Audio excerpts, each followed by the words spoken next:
Tumingin sa salamin, may isang anghel na dumating, padala ng Diyos para sa akin, upang ako'y mahalin.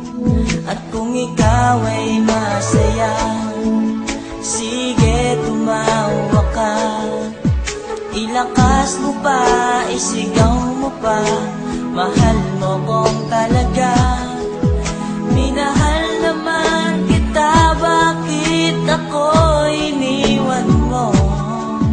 Now I realize to make apologize, wala kang kwentang girl.